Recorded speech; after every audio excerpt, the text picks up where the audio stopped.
maanta waxaan kaaga sheekayn doonaa khalqiga Allah subxaanahu wa ta'aala uu abuuray qofkii ugu sharafta badnaa, qofkii ugu maamuusta badnaa, qofkii ugu naxariista badnaa, qofkii ugu dulqaadka badnaa, qofkii ugu mudnaanta badnaa in lagu daydo oo laga dhigto role model.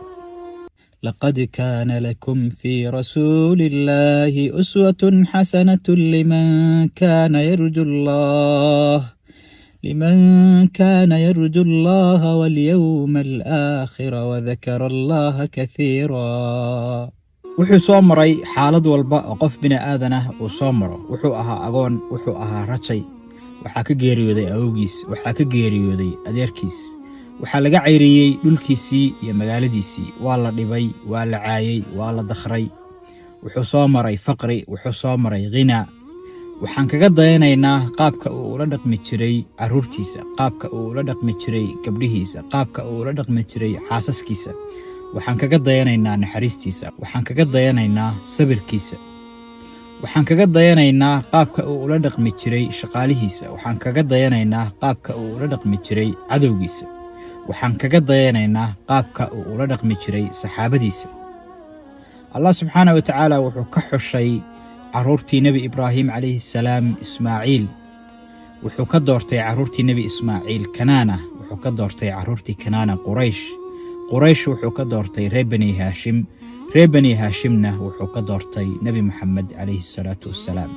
Allah subxaanahu wa ta'aala nasabka nebi Maxamed kadib wuxuu ku doortay shakhsiyadiisa, wuxuu ku doortay runtiisa, wuxuu ku doortay ammaanadiisa, wuxuu ku doortay dulqaadkiisa. inta aanan ka sheekayn dhalashada nebi Maxamed calayhi salaam, waxaan rabaa inaan ka sheekeeyo laba dhacdo oo waaweyn oo ka horreeyey nebiga calayhi salaatu wassalaam dhalashadiisii. labadaas dhacdo waxay kala ahaayeen Cabdulmuttalib oo ahaa awowgii nebiga calayhi salaatu wassalaam oo hoggaamin jiray Quraysh, ayaa waxa uu Maka ka helay ceelkii Zamzam oo la waayey oo aasnaa. kadibna wuxuu dib u soo celiyey biyihii Zamzam, isagoo laakiin ka baqaya in Quraysh ay kala wareegto biyaha Zamzam. maadaama uu 3 carruura wax u bada ka haystay, ayuu Allah subxaanahu wa ta'aala wuxuu ka baryey in uu siiyo 10 wiil. haddii 10 wiil uu siiyo, wuxuu ku nadray inuu gowrici doono mid ka mid ah 10ka wiil. Allah subxaanahu wa ta'aala baryadiisii waa uu ka aqbalay. Cabdulmuttalib wuxuu siiyey 10 wiil. 10kii wiil markii ay waaweynaadeen, ayuu Cabdulmuttalib wuxuu go'aansaday nadarkiisii inuu oofiyo oo 10kiisa wiil mid ka mid ah uu gowraco. qorituur ayuu u sameeyey. qorituurkii ayaa waxa uu ku dhacay Cabdullaahi ibn Cabdilmuttalib oo ahaa nebiga aabihiis calayhi salaatu wassalaam. Cabdulmuttalib wuxuu soo kaxeeyey wiilkiisii Cabdullaahi isagoo doonaya inuu gowraco si uu u oofiyo nadarkiisii. markaasaa carabtii Maka deganayd iyo Quraysh ayaa waxay isku dayeen inay ka celiyaan oo way weydiiyeen, waxay ku yidhaahdeen see u gowracaysaa wiilkaaga. markaasuu wuxuu ku yidhi nadar baan galay, nadarkiina waxaa waajiba inaan oofiyo, ee idinku xal kale haddii aad haysaan ii keena xalkaas. way soo kaxeeyeen, waxay u geeyeen naag faalisa ah. naagtii ayaa waxay siisay talo, waxay ku tiri waxaad keentaa 10 halaad, waxaadna keentaa Cabdullaahi.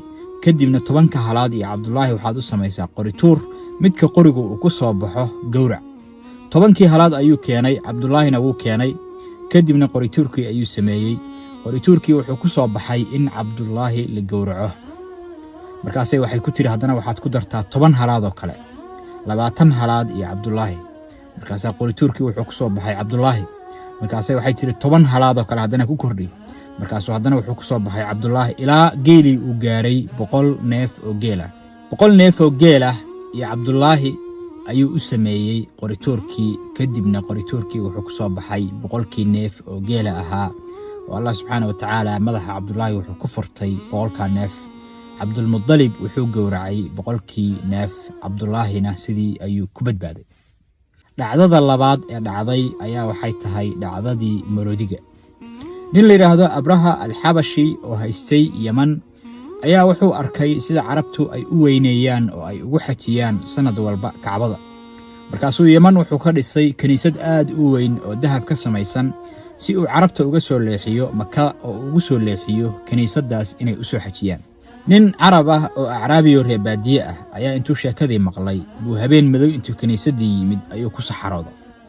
Abraha subaxii markii uu yimid oo loo sheegay nin caraba ayaa kaniisadii ku saxarooday, ayuu intuu xanaaqay ayuu wuxuu dhaar ku galay in uu soo dumin doono Kacbada. ciidan aad u xoog badan ayuu soo kaxaystay iyo maroodiyaal aad u fara badan.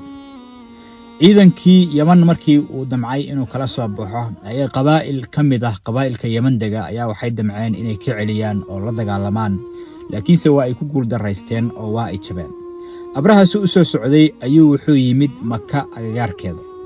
Maka agagaarkeeda markii uu yimid ayuu saldhig samaystay, kadibna wuxuu yiri hala iigu yeero ninka Quraysh madaxda u ah.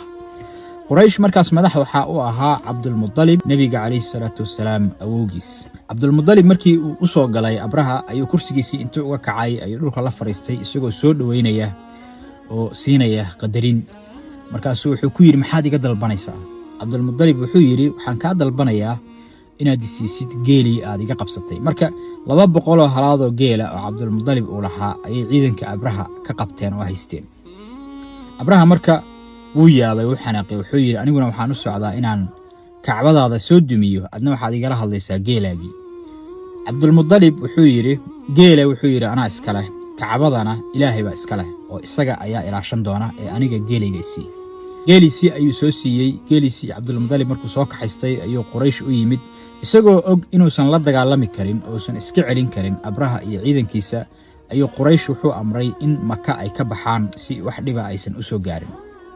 markii uu Quraysh ka saaray Maka ayuu Kacbada intuu yimid ayuu wuxuu tiriyay gabay macnihiisu uu yahay Ilaahayow anigu xoolahaygii soo dhacsaday adigu Kacbadaada difaaco oo ilaasho.